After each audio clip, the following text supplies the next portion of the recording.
Bonjour à tous, nous nous retrouvons dans un nouvel épisode, le 10e de Bleu et d'Or, le podcast francophone dédié à l'actualité de Notre-Dame. Aujourd'hui, je suis en compagnie, comme à l'habitude, de Christian et Léo. Salut Christian. Bonjour à tous. Heureux de vous retrouver aujourd'hui.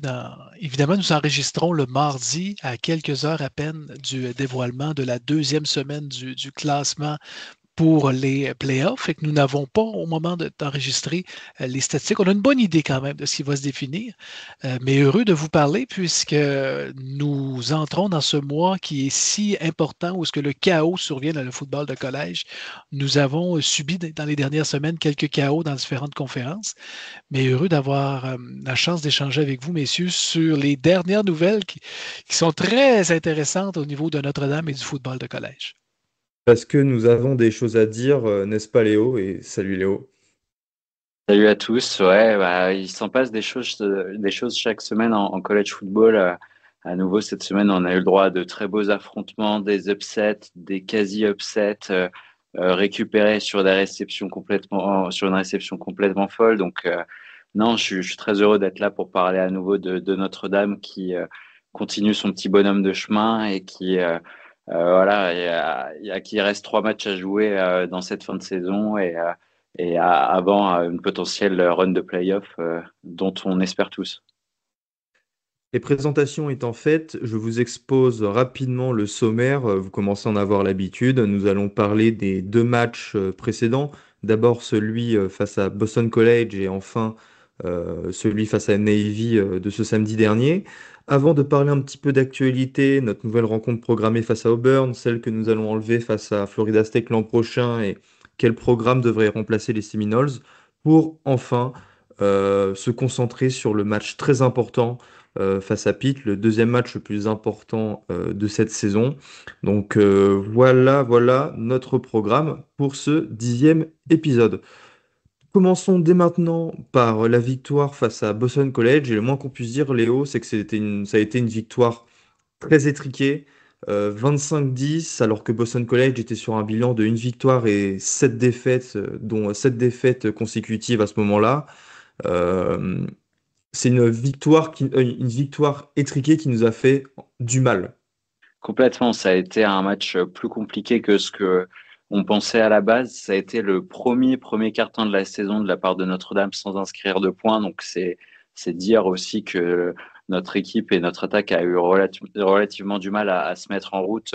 On a eu on a réussi quand même à inscrire quelques points avant la mi-temps, mais ça a été très poussif et au final, à la mi-temps, le score est relativement serré. Il me semble qu'il y a 12-7 et en deuxième mi-temps, seulement à la fois la défense va step up pour seulement concéder 3 points et réaliser des gros big plays défensifs. J'ai en tête T. Johnson qui réalise 2 grosses interceptions sur le match et on a aussi Adon Schuler, vraiment les safeties, on en avait déjà parlé dans l'épisode précédent, mais qui sont en très grande forme et qui réalisent une très grosse saison.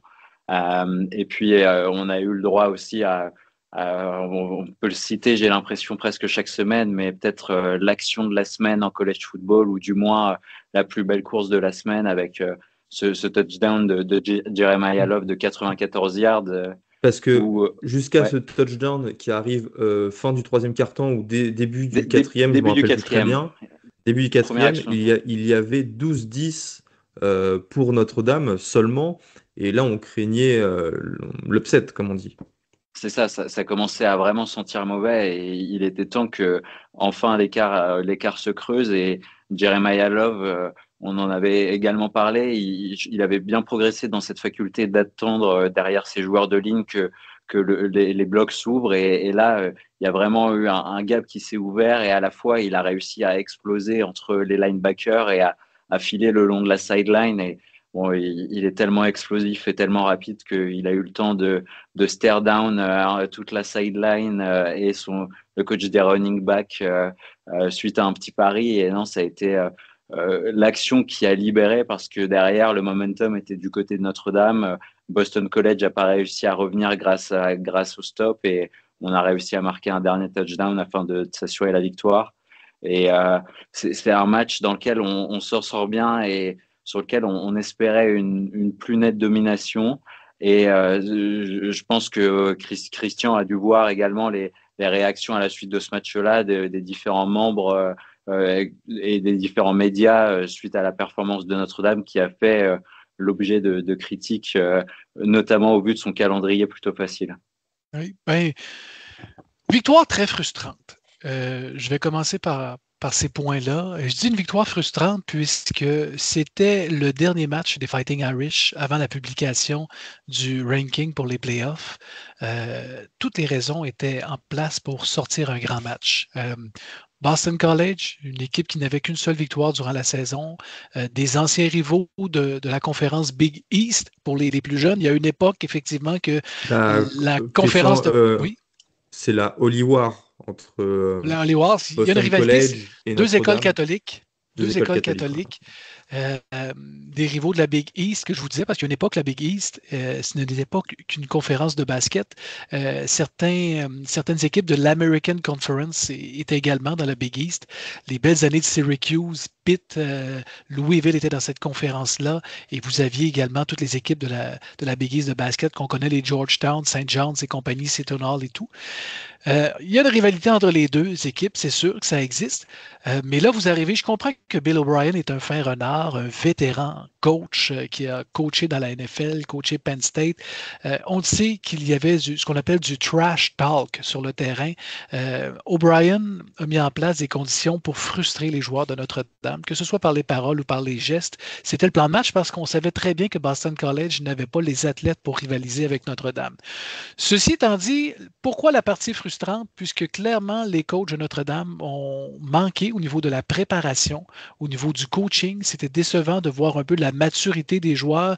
On s'entend, là, on se l'est dit au dernier podcast, c'est le dernier droit avant d'arriver au playoff et l'attitude en général. Et ce que je veux identifier un petit peu là-bas, on a senti que cette équipe-là n'avait pas l'urgence de gagner et de performer. Puis des fois, c'est dans des petits détails qu'on ne voit pas au petit écran. Je vous donne un exemple.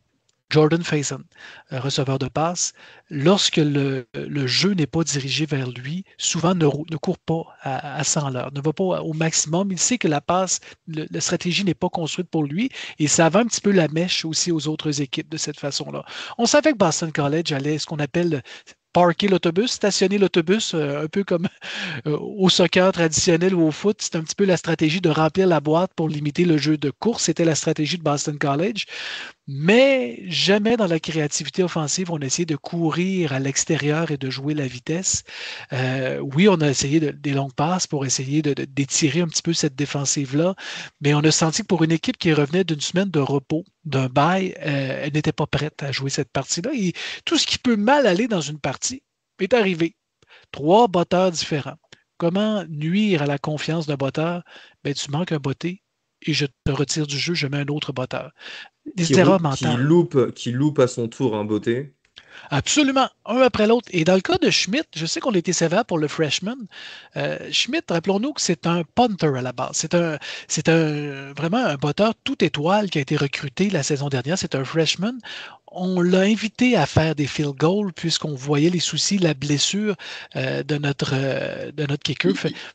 Il était place kicker à la base. Il faisait que les kick-offs, il me semble. Non, il y avait Exactement. pas quelque chose comme ça et il a été un peu développé pour pallier à la blessure et avoir un backup au cas où. Et on voit que c'est des erreurs mentales. Alors, de voir toutes ces erreurs-là, et comme si ce n'était pas assez, ben, des erreurs de discipline, c'est-à-dire des situations de troisième jeu où on a des pénalités inutiles de hors-jeu. Jalen Sneed, rudesse inutile lorsque le joueur est sorti du terrain. Celui-là, cette pénalité m'a saoulé quand c'est arrivé parce que, comme tu dis, c'était en troisième tentative. Et juste pour compléter ton propos, cette pénalité et 67 yards perdus sur cette rencontre. Absolument. Oui, je peux comprendre des fois dans l'excitation. Boston College, pour vous mettre dans un contexte, on parle de Chestnut Hill. Banlieue de Boston, c'est un stade d'à peu près 40 000 spectateurs. Je n'ai pas eu la chance d'assister à une partie, mais je vais vous partager l'expérience vécue par des amis à moi. Il n'y a pas d'atmosphère là-bas, il n'y a pas d'ambiance. Ils n'ont pas le choix de mettre la musique au maximum pour créer une ambiance artificielle. On l'a vu, c'était un beau takeover quand même. On entendait bien les Let's Go Irish et on entendait bien la foule cheer pour Notre-Dame. On n'est pas à Penn State, là. L'intimidation n'est pas la même, là. Alors, d'arriver de ne pas se présenter, de se laisser endormir, ça a été très, très, très décevant. Malgré les gros jeux, malgré la course de Love, c'est préoccupant. Qui nous a rappelé celle face à Indiana naturellement en playoff Absolument. lors du premier quart de finale ouais, l'an dernier. Et puis c'est une course magnifique. Mais contrairement Ouais. à ce que tu as dit, Léo, c'est beau le petit pari avec les joueurs. Quand le duel est serré, moi, je ne veux pas voir mon running back qui regarde le banc et qui fait un sourire lorsque je vois que le joueur le suit, est à moins d'une demi-verge derrière lui, qui peut lui Mais je enlever sais le pas si tu ballon. as vu, il contrôle sa vitesse. J'ai eu un truc par rapport à ça où en fait, il y a plein de situations comme ça où il a largement l'avance nécessaire et à la fin, en fait, il ralentit un petit peu aussi, je pense, pour pas trop tirer peut-être musculairement, mais Ah, à mon avis, écoute, c'est ce qu'il fait. Et puis, j'aime bien pour le coup la rigueur que tous nos Ouais. running backs ont à Ça, mettre c'est les deux vrai. mains au moment de la ligne, À chaque à pas fois. drop un ballon Ouais. bêtement au moment de passer la ligne de touchdown. mais ce que je veux vous dire, c'est que moi, à 35-7, vous pouvez faire du spectacle. À Oui, 12-10, je suis d'accord aussi. va marquer, on ira danser ensuite. C'est mon côté, je suis, je suis d'accord avec toi, c'est mon côté conservateur qui parle. Je suis d'accord. On est traditionnel. Fait qu'effectivement, des jeux qui ont été mal préparés, un petit peu, on l'a senti effectivement en attaque, qu'on n'était pas prêt à ce jeu physique-là. Boston College ont très bien joué, probablement leur meilleur match de la Ouais. saison. Mais d'un côté, ça n'en prend des mauvais matchs. Rappelez-vous, l'année dernière, Ohio State contre Nebraska, ça avait été un match laborieux. Il faut trouver les moyens de les gagner, ces parties-là, mais décevant parce qu'on sait que ce n'est pas une question de talent, c'est beaucoup plus une question mentale. Alors, on était quand même inquiet de voir comment Notre-Dame allait rebondir de cette partie-là. On oublie, on efface, puis on Mais recommence, tu puis vois quand on même, continue. Christian, on en a parlé dans notre conversation privée que je vous invite à rejoindre et pour ce faire, laissez juste un commentaire ou envoyer un message au compte Twitter du podcast sur Twitter, que chaque année, nous avons un match où l'équipe est mal préparée. Et ça, c'est une constante depuis le début de l'ère Freeman. Alors peut-être que je suis trop exigeant parce que quand une saison fait une grosse douzaine de matchs, il y en a toujours un où l'équipe est aux abonnés absents. Mais là, j'ai trouvé que c'était vraiment criant. Alors évidemment, il y a ces histoires de pénalités. 7, c'est beaucoup trop. Ces histoires sur les beautés avec les kickers, avec un field goal raté et deux conversions loupées. Ce qui fait que depuis le début de la saison, après ce match face à Boston College, nous étions à 34 sur 38 en extra points, qui est une mauvaise statistique. Alors, on a dû s'en remettre à une ligne défensive qui, de semaine en semaine, élève son niveau. 6 sacs, si je me trompe pas, avec notamment un Kingston William qui a été très bon et qui lui aussi monte en puissance. Et on a aussi dû compter bah, sur cet exploit de Jeremiah Love et sur le jeu en profondeur de CJ Carr qui continue à Oui. nous montrer, et on en parlera après pour le match face à Navy, qui continue à balancer des balles très précises loin. C'est plus dans le petit jeu les passes courtes, intermédiaires, les slants, où je trouve on a été vraiment mis en difficulté. Et c'est peut-être là où on doit donner du crédit à la défense de Boston College, mais encore une fois, c'est le genre de discussion qu'on ne devrait pas avoir quand une équipe est sur 7 défaites d'affilée et sur un bilan d'une victoire et 7 défaites. Donc de ce côté-là, euh, on a raison de s'en plaindre parce que 25-10 à sa Boston College, c'est pas assez. Alors certes, on inscrit 458 yards et eux 281, mais quand on regarde nos statistiques, et même celles de quart, 300 yards, de touchdown, 18 sur 25, Jeremiah Love, 136 yards en 17 portées pour un touchdown, on le retrouve pas dans le score et on a eu peur jusqu'au quatrième quart-temps et c'est pourquoi on a le droit d'être très frustré. Mais surtout, et après on passe à Navy si vous le voulez bien, ou avant on peut parler, enfin on peut justement Oui. faire ce débat, c'est que moi de mon point de vue, là où on faisait un petit peu notre saison après nos 2 défaites en catimini, euh, voilà, on mettait nos gros scores dans notre coin, Arkansas, Purdue, Boise State. Là, on a été un petit peu sous le feu des projecteurs et des grands journalistes au niveau national, des grands médias ont pris Notre-Dame à part et ont dit, à tort ou à raison, c'est pas la question, regardez Notre-Dame, l'équipe qui va aller en playoff, qui va peut-être accueillir un match dans son antre à South Bend a seulement gagné 25-10 face à l'une des plus mauvaises équipes du Power 4. Et, T'amènes un bon point.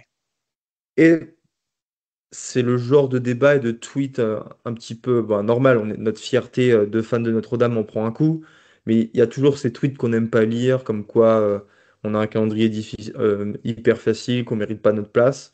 Et ça nous a coûté, mais ça nous a peut-être aussi motivé pour le match face à Navy après.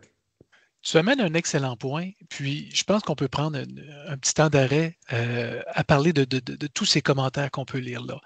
Notre-Dame, présentement, a le 20e calendrier le plus difficile du football de collège, selon les statistiques. Puis on a vu plein de commentaires, dont non seulement l'entraîneur en chef de Texas Tech qui s'est plaint du calendrier de Notre-Dame, quand dans le fond, Texas Tech a un calendrier beaucoup plus facile. Et regardez le calendrier d'Oregon. Je vous ai posé la question dans le chat, est-ce que Notre-Dame mériterait de devancer Oregon? Mais si vous regardez le calendrier d'Oregon cette année, il n'y a rien. Il n'y a rien. Et ils ont eu toutes les misères du monde à battre Ils ont pas, Iowa. ouais, je crois qu'ils Ah, n'ont pas une victoire parce que aussi, mais ils ont que très peu de victoires de référence très au peu. Oregon et Bah, finalement, jusqu'à Iowa, leur plus grosse victoire, c'était Northwestern. Puis ouais, c'est ça. Iowa a perdu contre Iowa State en début de saison.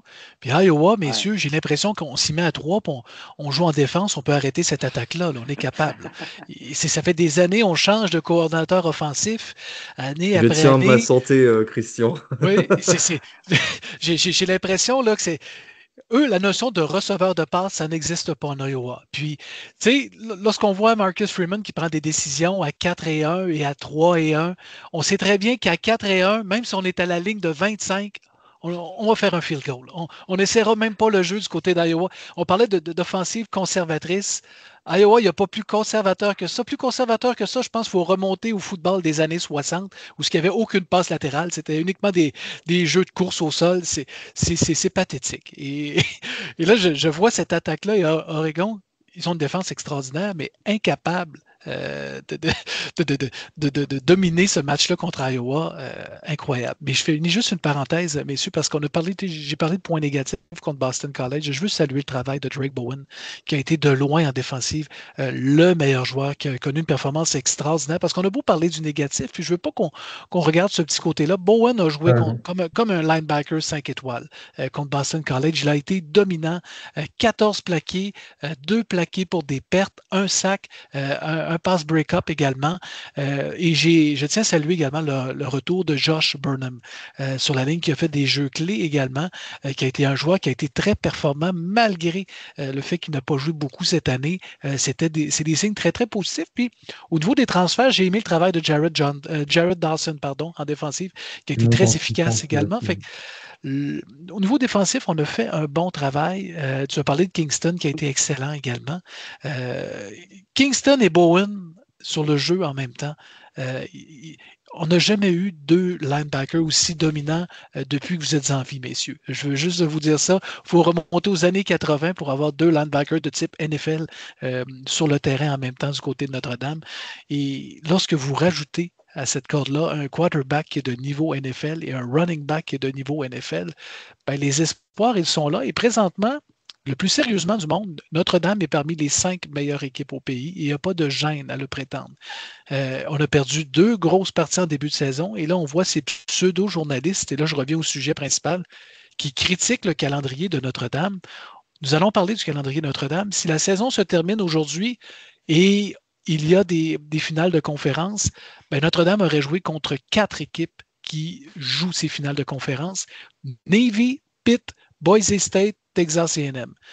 Notre-Dame, les 2 équipes qui ne sont pas dans le Power Four qu'ils ont joué cette année sont Navy et Boise State. Nous, il n'y a pas d'équipe de sous-division qui viennent nous affronter. Il n'y a pas d'équipe de la Sun Belt, de la MAC qui viennent se faire détruire en début de saison. Oui, je suis d'accord que Boston College et Purdue ne sont pas des grosses équipes, mais ce sont des équipes de Power Four que les autres conférences jouent. Augustin, tu as amené un point intéressant. Lorsqu'on a joué contre Arkansas, nous les avons détruits. Nous les avons démolis à Arkansas. Alors que les autres programmes de SEC ont eu toute la peine du monde Ouais. à battre cette équipe des Razorbacks sans Et, Sam Pittman, son coach qui a été congédié. et là, qu'est-ce qu'on entend dans Oui, mais ce n'est pas le même Arkansas qui a joué contre Notre-Dame. Mais pourtant, quand Ole Miss les a battus 2 semaines, c'était le même Arkansas parce qu'ils ont joué avant Notre-Dame contre Arkansas. Et là, on entend je sais qu'on va en parler plus tard, on entend quand même le grand Manitou de la SEC qui prétend qu'il devrait avoir 8 équipes de la SEC dans les playoffs. Tu sais, à un moment donné, il y a des Ah limites à oui, ça. Bon, ben, Greg, oui, Grain Sankey. Je pensais que tu parlais de Paul Feinebaum, et là, si non, je non, donnais mon Sankey, avis, je pense que si je donnais mon avis sur ce mec, on se faisait censurer, ou j'allais en ben, prison, je sais pas. savez-vous quoi? La SEC a la meilleure conférence de football cette année. Euh, Pourquoi? Parce que la Big Ten, puis là, je m'excuse s'il y a des partisans d'équipes de la Big Ten a géré le calendrier intra-conférence très, très facile pour les grosses équipes. C'est-à-dire les grosses équipes ne s'affrontent pas dans la Big Ten et les petites équipes sont misérables dans la Big Ten. Dans la SEC, on s'est assuré d'avoir des gros duels cette année et chapeau pour cet excellent travail. Ceci étant dit, Vanderbilt, Vanderbilt affronte Duke demain matin. Duke pourrait battre Vanderbilt. Arrêtons de penser que Vanderbilt est soudainement une puissance du football de collège. Oui, ils sont physiques, puis ils donnent tout ce qu'ils ont sur le terrain, puis des fois, ce qui se produit dans un match de football, lorsque vous donnez tout ce que vous avez et l'autre équipe ne se présente plus ou moins sur le terrain, ben on va gagner des matchs qu'on ne devrait pas gagner. C'est ce qui arrive à Vanderbilt, mais ce n'est pas une équipe de top 25. Mais chapeau pour la saison qu'ils connaissent. Vous regardez l'ensemble de l'œuvre aussi. On essaie de nous vendre Texas. Texas a des grosses victoires, mais Texas a perdu contre Florida. Oui. Miami a battu Florida. Alabama a perdu contre Miami. Pas Miami, Alabama a perdu contre Florida State, pardon, qui est une des Ouais. équipes misérables du ACC. Faut arrêter. Il y a eu une époque où est-ce qu'effectivement, dans le SEC, vous aviez une ou deux puissances au-dessus de toutes les équipes. Ce qui Mais n'est ce n'est pas le plus le cas. cas cette année. C'est ça. Les 5 équipes avec Notre-Dame ou les 5-6 équipes ont à peu près le même niveau. C'est un jeu de pile ou face rendu là en playoff. Qui sera prêt, qui sera dans son élément, quels seront les meilleurs match-ups, peut-être une attaque contre une défense, mais on ne peut pas prédire qui va gagner. De là de penser que 8 équipes du SEC devraient jouer les playoffs, je m'excuse, mais Tennessee se présente. Puis la réalité, c'est que le SEC est 0-3 la saison dernière en playoff. 1 et 3, j'oubliais la victoire de Texas contre Arizona State. 1 et Ouais. 3, la réalité, c'est qu'ils ont perdu Tennessee. Georgia a perdu contre Notre-Dame. Et je comprends que SEC, c'est une belle conférence, il faut se le dire. Puis ce qui est beau du SEC, c'est que les mauvaises équipes sont quand même intéressantes. C'est-à-dire que c'est des équipes qui sont en 28e, 30e position, ce qu'on ne retrouve pas dans la Big Ten. C'est des équipes misérables qu'on retrouve. UCLA, c'est difficile cette année. Nebraska, c'est pas une puissance. On essaie de nous les vendre ainsi. Fox essaie de nous les vendre. Puis le plus bel exemple, c'est que vous regardez quel est le match en prime time à Fox à midi, heure locale, que l'on a ce week-end. Si je ne me trompe pas, c'est Ohio State contre une équipe qui ne joue même pas pour 500. C'est ça leur gros match. Pourquoi? Parce qu'il n'y en a pas dans le calendrier des gros matchs. Ouais. Oregon ne joue pas contre Ohio State cette année. Vous regardez l'ensemble du calendrier aussi, ce qui est désolant parmi les grosses équipes. Indiana ne joue personne. Vous regardez, toutes les grosses équipes, on ne les affronte pas. On a affronté Penn State, mais Penn State sont mauvais cette année. Mais ils n'affrontent pas Oregon. Ils ne les affrontent pas, ces équipes-là. Fait que ça fait un calendrier comme ça, puis un semblant de puissance dans le Big Ten qui n'existe pas. Heureusement qu'Ohio State joue Michigan tous les ans pour avoir un petit match compliqué quand même à chaque fois en fin d'année. Heureusement, puis savez-vous quoi qui va peut-être fermer la gueule peut-être aux grands esprits du SEC? Imaginez si USC gagne tous leurs matchs d'ici la fin de la saison. Ça aussi, ça pourrait créer un petit peu de ravage.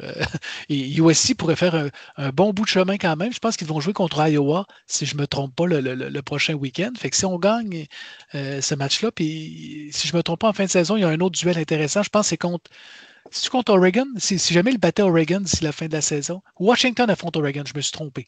Ouais. Mais Oui, oui, et Washington est une bien meilleure équipe que son bilan exactement. le laisse penser. Donc, ouais, c'est sûr que. Mm.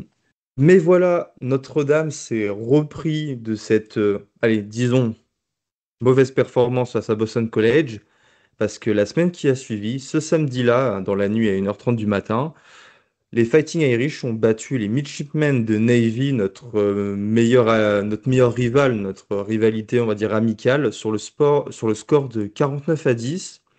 Et pour comprendre ce match, c'est très simple. Prenez tout ce qu'on a critiqué face à Boston College. Et maintenant, vous en faites une force. Bon, c'est très mal dit, mais grosso modo, on a Oui, corrigé toutes nos erreurs que nous avons faites face à Boston College. À commencer, je le cite rapidement, par le jeu au pied, les beautés. 7 extra points sur 7 réussis par Eric Schmidt. Alors, pour certains, c'est comme faire ses lacets, hein. C'est d'ailleurs ce que disait Pete Sampson dans l'article de The Athletic. C'est comme se réjouir qu'un lycéen sache faire ses lacets, c'est normal. Mais vu notre début de saison, je peux vous dire que c'était loin d'être gagné. Et puis aussi, là où nous avions eu face à Boston College cette pénalité, nous en avons eu zéro lors de ce match-là. Et c'est la première fois depuis 1997 et un match face à LSU que Notre-Dame avait été aussi discipliné. Autrement dit, que Notre-Dame n'avait pas commis la moindre pénalité. oui. Puis, Que- tu sais, entendons-nous, messieurs, là. Navy a regardé le match de Boston College contre Notre-Dame et ont appliqué la même défense. Ouais. C'est ça? Et pour le coup, on a senti que peut-être que justement, on était mieux préparé que face à Boston College, notamment dans le play calling offensif, et que CJ Carr on l'a senti beaucoup plus à l'aise pour aller attaquer les deep passes, et justement quand il n'y avait pas de couverture avec des safety et que ces receveurs se retrouvaient en 1 contre 1 comme Malachi Fields en début de match où il lance une passe de plus de 50 yards, et il y en a eu d'autres pendant le match. Je pense au touchdown de K.K. Smith aussi, qui est une belle passe en fond de end zone.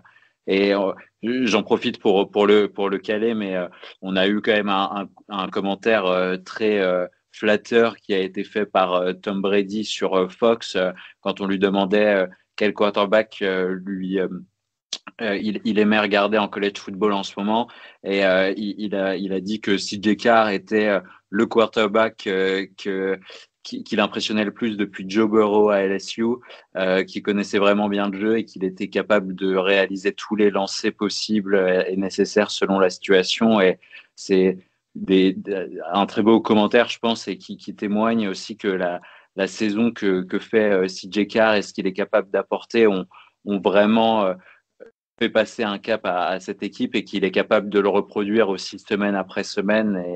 Et ça va être une grosse menace en plus, à la différence de l'année dernière sur la fin de saison et en playoff.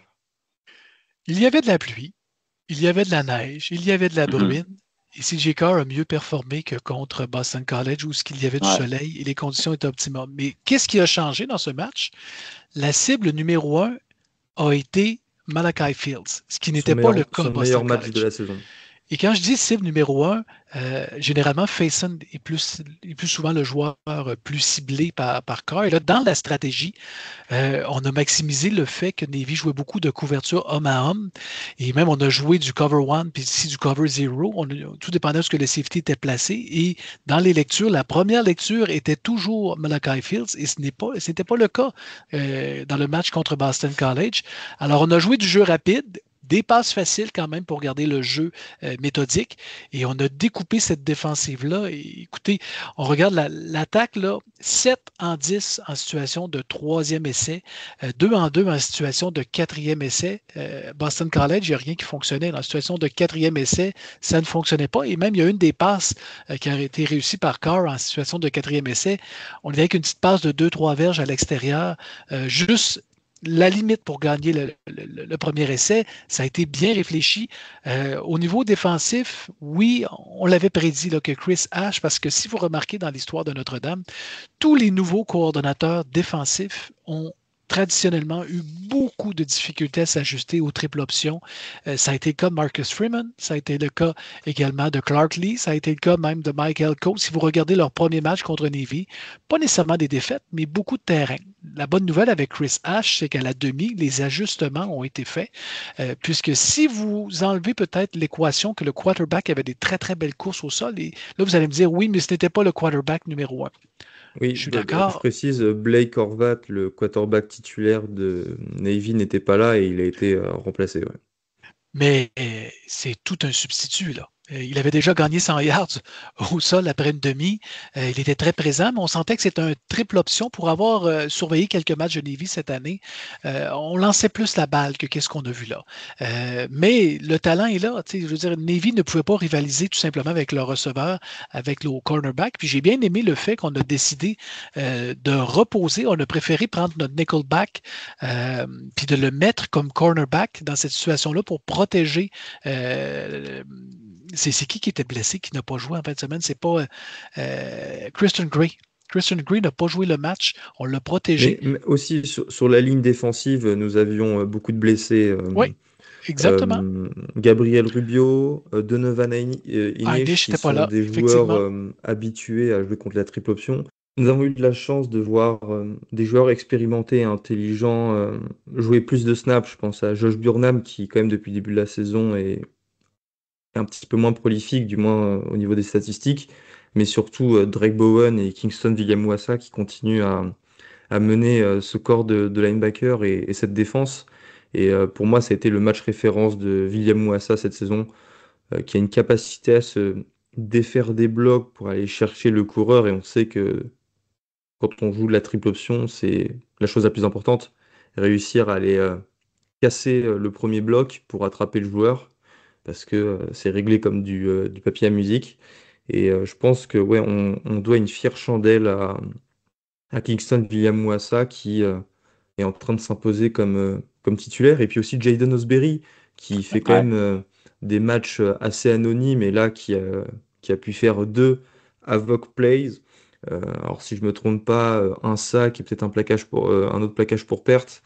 Mais lui aussi, il a montré qu'il était un très bon joueur et ça appelle peut-être à ce qu'il ait plus de temps de jeu sur cette fin de saison. Mais d'une manière générale, c'est pas étonnant, c'est le linebacker qui se montre sur cette deuxième partie de saison. La ligne défensive et notamment le pass rush s'améliore. Mais je pense vraiment que ces linebackers font un travail assez important et que là, on commence à en parler comme ils le méritent.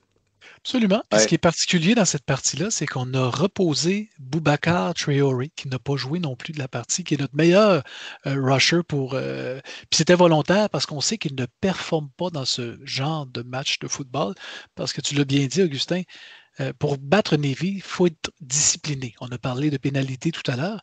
Oui, mais également discipliné dans les séquences de jeu pour respecter les corridors, comme tu l'as bien dit, pour éviter de se faire prendre au jeu. Et ça, chapeau, honnêtement, la deuxième demi, ça a été impeccable.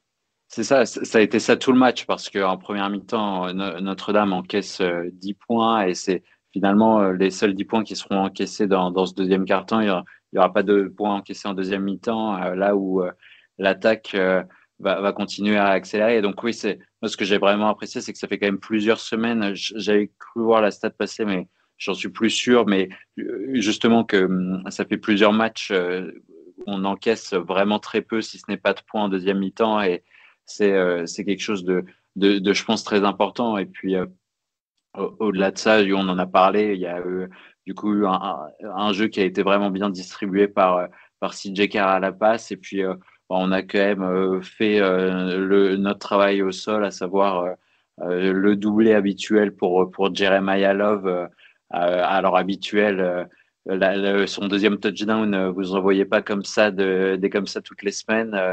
On n'est pas loin du touchdown de la saison, je pense, quand on voit l'arrêt sur image où il est dos à là où il doit aller avec 5-6 joueurs sur le dos qui essaient de le plaquer, qu'au final, c'est tous ces joueurs-là qui se retrouvent par terre à le regarder se faufiler après avoir réussi à récupérer son équilibre d'une manière impressionnante. Et non, c'était vraiment une action comme on en a rarement vu. Et c'est le point un petit peu, moi, que je voulais amener avec ça, c'est que je prends un plaisir chaque semaine à regarder Jeremiah Love et cette attaque, je le réalise aussi un petit peu semaine après semaine, qu'on est vraiment chanceux d'avoir des joueurs comme ça et une attaque aussi explosive. Et donc, j'espère que ça sera enfin, pour la première fois depuis très longtemps la bonne sur cette fin de saison et que ça fera la différence.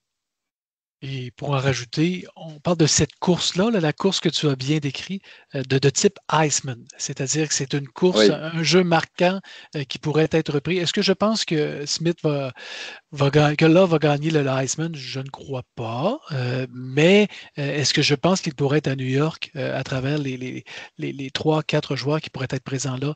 Fort possible. Ce qui serait très bien, hein, qu'il aille, qu'il soit dans les quatre et qu'il aille à New York, parce que Love n'est pas le profil de running back qui peut remporter un Heisman. En général, un Heisman, c'est un, comme on dit, un workhorse, un cheval de trait, quoi. C'est un joueur qui fait 30 portées par match, Oui. qui court 200 yards, enfin à la Ashton Genty ou à la Derrick Henry ou Christian McCaffrey. Mhm. Mais ça serait déjà une très belle victoire qu'il soit à New York et pourquoi pas, je veux dire pourquoi pas. Et puis pour les stats, ça a été 38 portées, 249 yards, 6,6 yards par course et 4 touchdowns pour nos coureurs, dont Aeneas Williams, notre troisième running back, qui a aussi Wow. inscrit un touchdown. Magnifique. Et CJ Carr, 13 en 16 et 3 touchdowns. Fait que si vous faites le calcul, il a le même nombre de passes incomplètes que le nombre de touchdowns. Ça en dit long, ça solide. aussi. Et si je regarde au niveau du rating, du ratio, présentement, CJ Carr est le 5e meilleur quarterback au niveau collège. C'est un redshirt freshman. Il faut l'avoir en tête. J'aimerais ça vous dire qu'on va l'avoir pour 3 ans. J'ai l'impression que cette année, et s'il connaît une saison similaire à la saison prochaine, ce serait sa dernière saison et on devrait le retrouver dans la draft. À moins, parce qu'on sait qu'il y a un phénomène qui existe de plus en plus, que c'est tellement payant jouer au collège que certains joueurs pourraient prioriser peut-être une année très lucrative dans le collège plutôt que d'être un choix tardif peut-être de premier tour. Mais si c'est un Tu choix... parles, Ça va tu parles commencer de à dépendre Love? de la franchise. Non, je vous parle de CJ Carr ici. Ah, c'est J.K., oui. Je suis rendu en 2026, mais clairement, il joue comme un Hmm. choix de premier tour de NFL, c'est certain. Là. Bref, nous avions besoin d'une grosse victoire après Boston College pour prouver que nous méritions notre place en playoff. C'est chose faite parce que Navy était sur un bilan, comme tu l'as bien expliqué, Christian, de 7 victoires et une défaite. Navy se dirige vers sa finale de conférence. Je vous propose, avant de parler du duel très important face à Pitt qui se profile ce samedi, de parler de la série rapidement que nous avons programmée face à Auburn. Nous affronterons Auburn, équipe de SEC, en 2027 et en 2028. Bonne nouvelle. Content? Oui, tout ce qui est duel important, surtout que qui dit SEC dit ESPN, dit ABC, c'est les chaînes nationales, c'est devant tout ce public qui est conquis. Je ne vous dirais pas que je voudrais qu'on affronte à chaque année les puissances. Si vous me demanderiez de choisir, c'est sûr que j'aurais aimé un LSU avec Brian Kelly comme head coach des Tigers de LSU. Mais je trouve ça quand même honorable, Auburn, même si traditionnellement, c'est des collèges qui sont complètement à l'opposé. Et là, je ne veux pas nécessairement dénigrer Auburn, mais c'est des collèges où est-ce que la valeur du diplôme n'est pas nécessairement la même qu'un collège élite comme Notre-Dame. Alors, le type d'athlète sur le terrain peut différer quelque peu. Vous allez retrouver dans ces équipes-là beaucoup de transferts dans des équipes comme Auburn, même des junior college, des joueurs qui ont eu des petits pépins dans leur carrière, des fois pour se faire expulser de certains programmes. On va reconstruire avec ça. Beaucoup d'argent. D'ailleurs, là, ils ont congédié leur head coach c'est cette semaine. Je crois qu'ils l'ont remercié d'ailleurs. Hugh Euh, Freeze. c'est à se poser des questions. Vous voyez cette mentalité du SEC. Je pense qu'on est rendu à 4-5 head C'est coach 4 ou 5, ouais, c'est ça, 4 ou qui 5 ont Ah, coachs de SEC virés, ouais. été dans Florida, Auburn, LSU. LSU, oui, le plus évident. Ah, Et le t'allais où quatrième, bah, déjà? Arkansas. Arkansas. Arkansas. Est-ce qu'il y en a un autre? Non? Ça va venir. Ça va être en fait semaine prochaine. On va attendre. Mais blague à part, vous voyez un peu la pression, un peu. Il va y avoir un jeu de domino de toute façon. Là, je pense que le coach de Missouri est appelé à bouger, même si on voit des prolongations de contrats, comme Lane Kiffin qui a confirmé avec Ole Miss. Les head coachs se rendent compte que d'aller coacher à Florida ou d'aller coacher à LSU, Ouais. c'est pas si la pression vient avec là. Puis lorsque Brian Kelly nous avait dit à l'époque que je m'en vais dans une conférence pour gagner le championnat national, je vais avoir les joueurs pour gagner le championnat national. Et lorsque tu arrives avec un discours comme celui-là, tu n'as pas le choix de livrer. Alors, des saisons de 3 et 3 et de ne pas jouer nécessairement le bowl du 1er janvier, c'est inacceptable pour le SEC. Et des fois, on a Ou peut-être des... alors, Tu es coach à Kentucky et tu gagnes 10 millions par an pour faire 6 victoires et 7 défaites comme Mark Stoops. Oh, mais lui, En il est signé vers la Notre-Dame, fin aussi.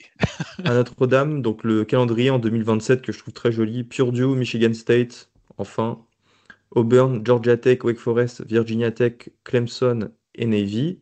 Et 2028, préparez-vous, Texas, Arkansas, Purdue, Auburn, Virginia Tech, Clemson, Navy, Boston College, Miami et Pitt. C'est du C'est un calendrier. beau, c'est un beau calendrier, mais il faut juste le ramener dans un contexte. Bon, Texas est une puissance aujourd'hui. Demain matin, le head coach s'en va à NFL. Rappelons-nous que Texas a eu des années creuses aussi. On a un head coach qui est extraordinaire, qui a amené cette équipe-là. Euh, Pitt, c'est une bonne saison, deux mauvaises. Une bonne, deux mauvaises, une bonne, deux mauvaises. Boston College, 6 et 6. Michigan State, Jonathan Smith a beau faire le travail qu'il peut, ce n'est pas une puissance. Même si j'adore cette rivalité-là, parce que si vous connaissez Ils ont l'histoire, peut-être Brian Kelly d'ici là, non? C'était pas ta petite ouais, annonce? Peut-être que. mon calcul, puis c'est drôle parce que j'ai écouté d'autres podcasts et ensuite du côté américain, puis on prétendait la même chose. La logique est facile à faire. Kelly a coaché en Division 3 au Michigan. C'est un gars qui vient du Midwest américain, de la côte est américaine également. Alors c'est un naturel pour lui. Il avait débuté sa carrière, si je me rappelle bien, c'est-tu Central Michigan ou Western Michigan lorsqu'il a commencé, lorsqu'il a gradué. Bref, c'était au Michigan. Je ne veux juste pas me tromper, c'est une des deux universités. Cincinnati par la suite et après ça avait abouti à Notre-Dame. Mais Michigan State, ça fait des années et on est pris dans le tourbillon présentement entre Ohio State et Michigan. Et lorsque Michigan State a eu des bonnes saisons, c'est que Michigan déclinait. Les années de Rodriguez comme head coach, notamment de l'ancien de Hook aussi, je pense, j'essaie de me rappeler s'il n'y a pas eu le coach Hook qui était à Miami avec les Hurricanes aussi, que ça n'a pas bien été également. Mais lorsque Michigan s'est mis à remonter, à redevenir une puissance, c'est les mêmes joueurs qu'on recrute. Alors donc, ce qui nous amène à réfléchir, Penn State, qu'est-ce qui va se passer avec Penn State? Si Penn State décline, parce qu'on n'a peut-être pas le bon head coach, parce que c'est pas si facile que ça, je trouver la bonne personne. Mais ça peut amener des joueurs qui vont peut-être aller jouer à Michigan State. Fait que ces joueurs-là se déplacent, c'est le talent qui se déplace d'un programme à un autre. Mais je ne pense pas que ce sera une puissance rendue là, Michigan State. Mais j'aime l'histoire parce que Michigan State, pour vous remettre dans un contexte, on sait que Notre-Dame a été refusée à 2 reprises de joindre la Big Ten lorsqu'elle avait un autre nom. Si je me rappelle bien, c'était-tu c'était pas le Big West, mais à l'époque, il y avait un nom qu'on donnait à cette conférence-là. Là, je remonte dans les années peut-être 40, 50. Et Michigan State est une équipe qui avait voté pour l'adhésion de Notre-Dame. Fait qu'il y a toujours eu cette complicité un peu que, contrairement au Michigan de ce monde, ben Michigan State a comme toujours été un allié peut-être un peu de Notre-Dame. Puis ça nous a donné des duels quand même féeriques, des défaites crève-cœur aussi en prolongation contre Michigan State, si vous regardez l'histoire. Mais C'est c'est une une belle rivalité, rivalité. non? Oui, Il y a un trophée en jeu. oui. Je suis un peu jeune pour avoir vu. Je sais pas à quand remonte le dernier. T'as un souvenir? Ça fait plus que 5 ans. Ça fait plus que 5 ans. Ouais. Ok. Mais oui, Ouais, parce que moi, effectivement. en tout cas, ça me dit rien et ça fait 5 ans que je suis vraiment à fond et les matchs. Donc ouais, Ben, ça fait du bien de retrouver une rivalité comme ça aussi avec une équipe plutôt proche.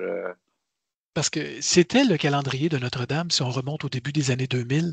Vous aviez Michigan State qui était parmi les 5 premières parties de la saison. Vous aviez Michigan qui était souvent le match numéro 3 qui était planifié. Purdue était quelque part dans la saison également. Vous avez quelques équipes justement du Big East comme Boston College et Pitt. C'était des classiques. C'était inclus dans la conférence. Alors de retrouver ces équipes-là, c'est intéressant. Oui, un Texas, c'est des gros défis. Auburn, on verra. Auburn, oui, ils ont déjà gagné le championnat national, mais c'est souvent des saisons exceptionnelles. Ça demeure un programme dans l'ombre d'Alabama. Tout va dépendre de Florida aussi. Qui va prendre le contrôle de Florida? Fait que le SEC, la durée de vie d'un coach en SEC, là, je vous dirais, si vous êtes nommé demain matin ou nominé comme head coach, n'achetez pas de maison. Hein, peut-être de louer, utiliser la location peut-être pour votre résidence parce que vous n'avez pas de garantie que vous serez là dans 3 ans. C'est à peu près le modèle. Parlez-en à Brian Kelly. On n'investit pas pour une propriété nécessairement en Louisiane si on est Brian Kelly. Donc, ça va être excitant, mais ça On a pourrait le être temps de voir complexe. venir d'ici là. Ouais. Et voilà, effectivement. On passe sur le match qui nous concerne du coup ce week-end avec le déplacement du coup de Notre-Dame à Pittsburgh, le numéro 24 du coup de ces classements. C'est quoi? C'est la 11e semaine. Oui, Et donc, c'est quand même un gros rendez-vous parce que,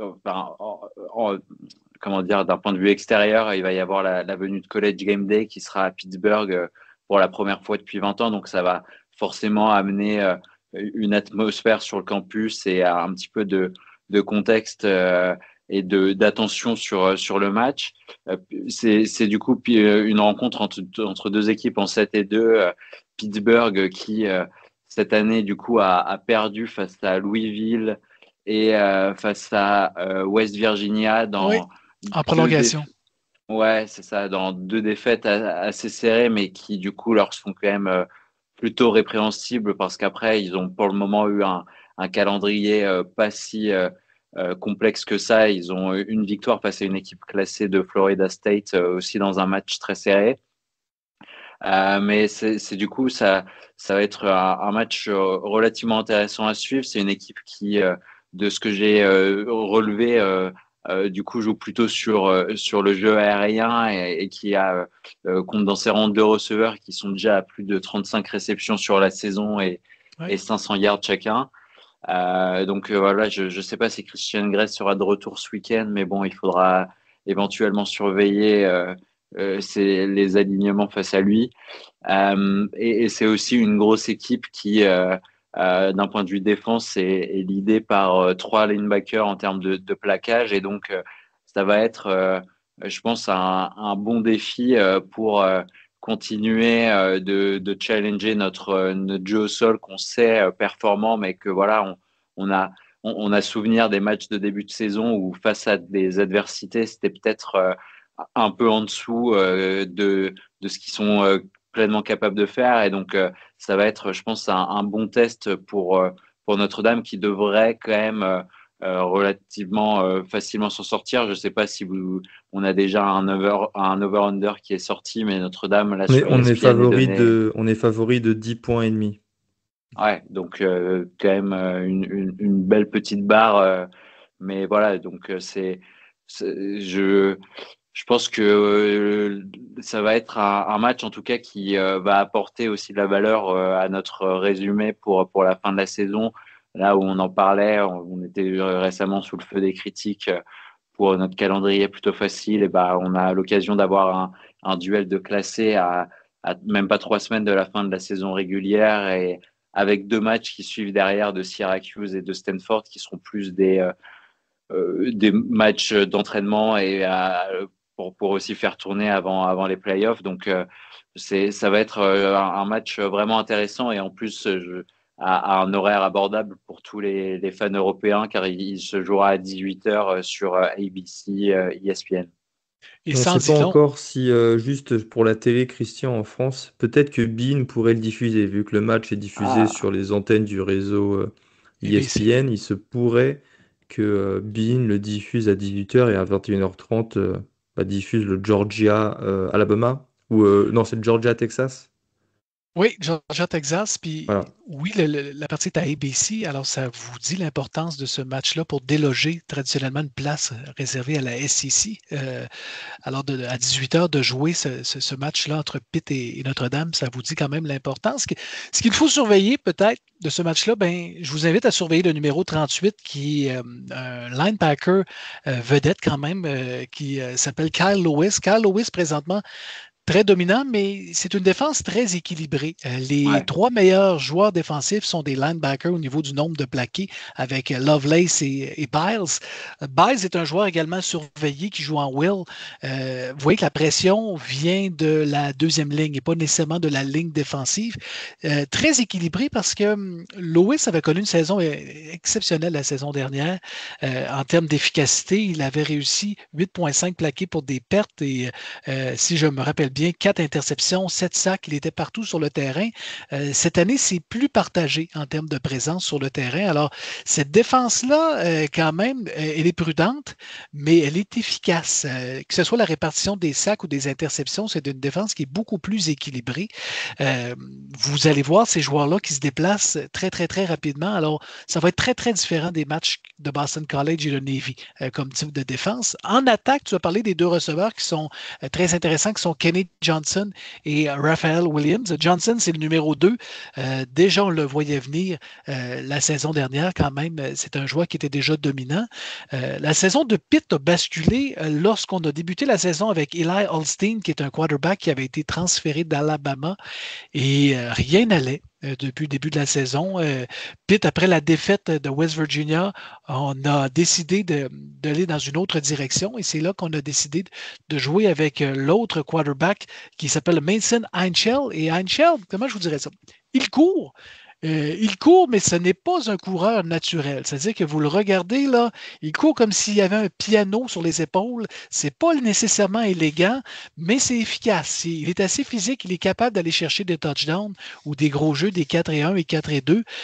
Si je ne me trompe pas, au niveau de ses courses, il est à quoi? Il est à 143 yards, une moyenne de 3 verges à peu près par portée, ce qui est correct, mais ce n'est pas nécessairement son arme principale, mais il est très efficace par le jeu aérien.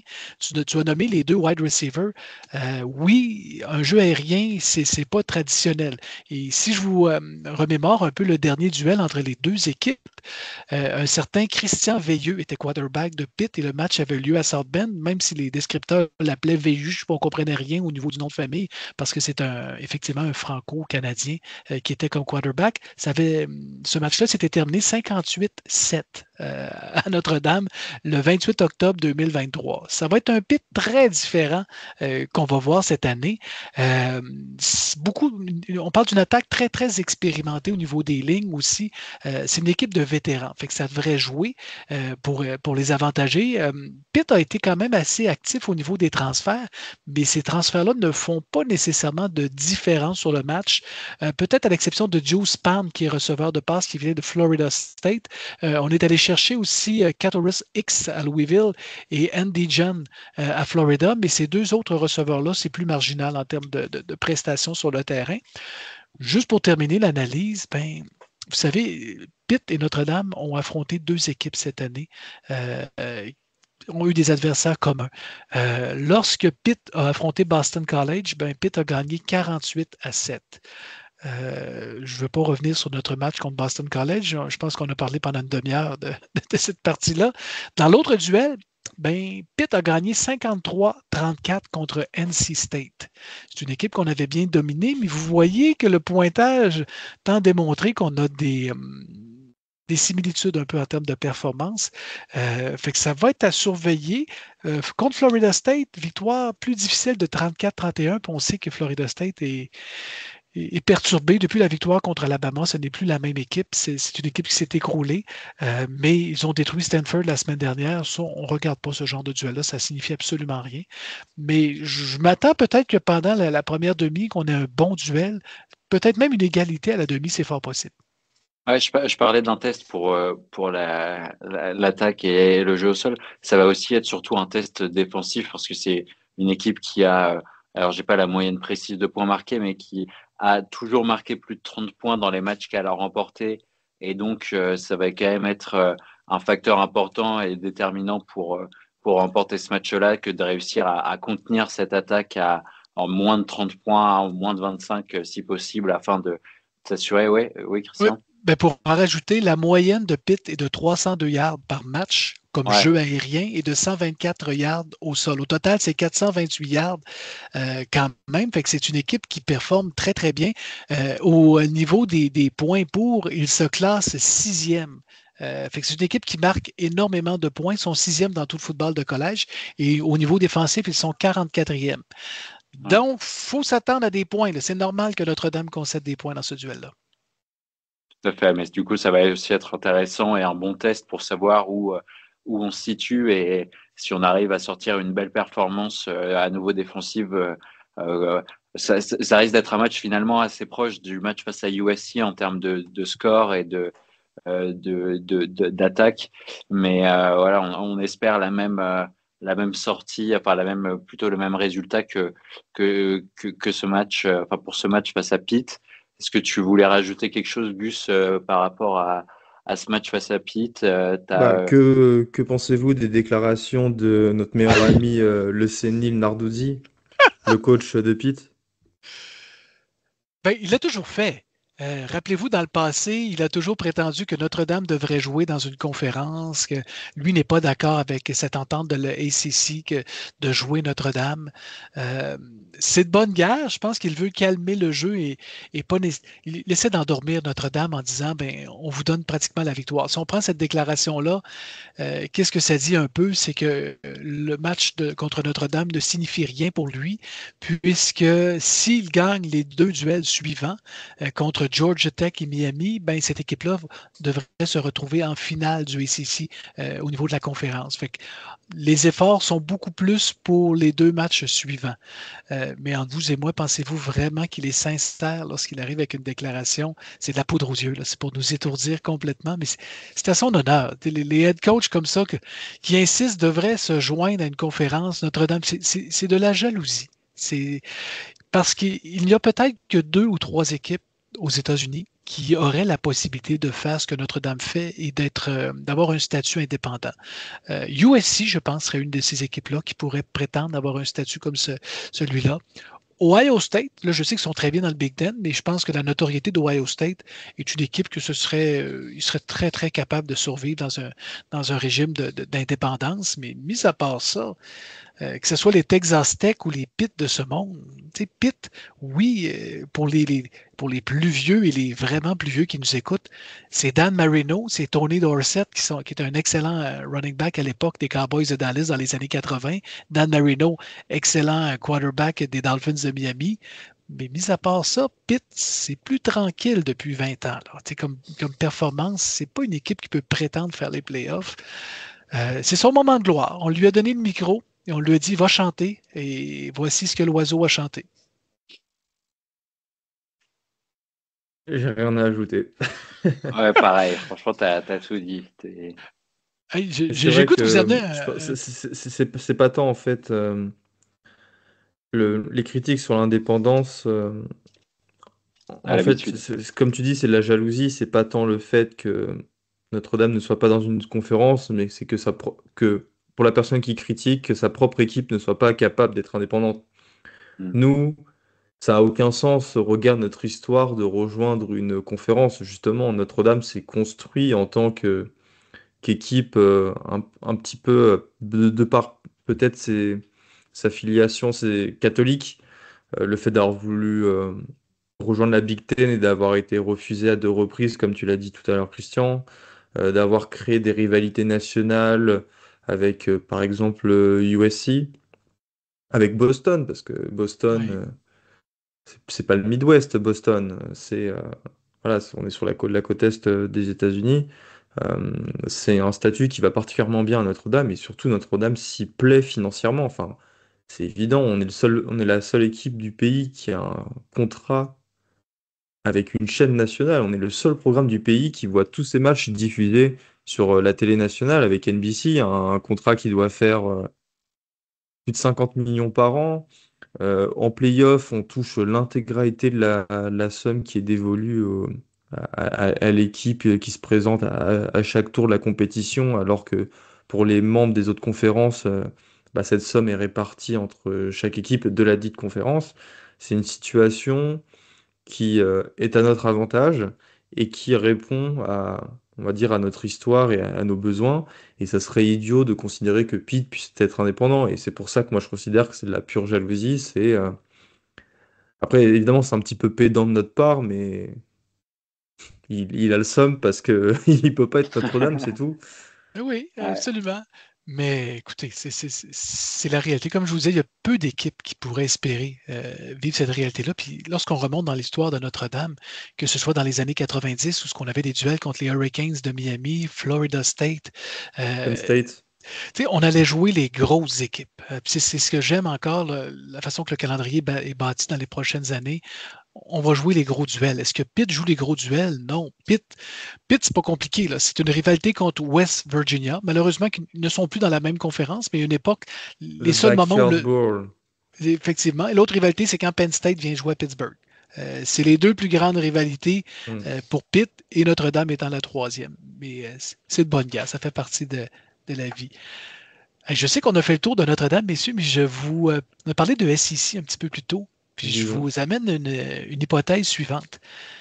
Imaginez demain matin que Texas A&M perde contre Texas, que Alabama perde contre Oklahoma, que Georgia perde contre Texas et que les autres équipes gagnent leur match à la fin de l'année. Ça nous ferait un Texas A&M à 11-1, Ole Miss à 11-1, Alabama 10-2, Georgia 10-2, Texas 10-2, Vanderbilt 10-2, Oklahoma 10-2.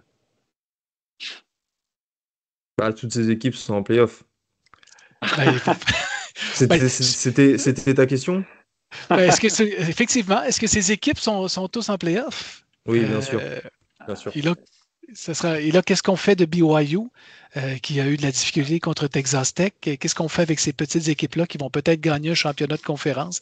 Qu'est-ce qu'on fait avec les équipes du ACC? Moi, je pense encore que Georgia Tech peut battre Georgia dans le dernier duel de la saison. C'est une possibilité. L'année passée, ils ont passé si près. Tout ça pour vous dire, il reste 3 semaines et ces 3 semaines-là seront spectaculaires jusqu'au playoff. Tout à fait. C'était un petit peu tout ce qu'on avait, je pense, pour cet épisode. Non, avant que vous souhaitiez rajouter quelque chose ou non, on se retrouve d'ici là, du coup, pour à la suite. Alors peut-être soit la semaine prochaine ou la semaine d'après, après le match qui aura lieu face à Syracuse, qui devrait pas poser de problème hein, depuis la blessure de Steve Angeli. C'est une équipe qui est quand même à la dérive.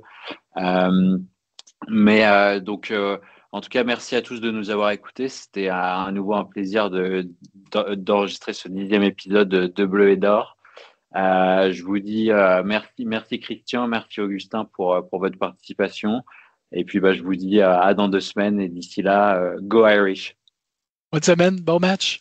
Salut à tous, et go Irish!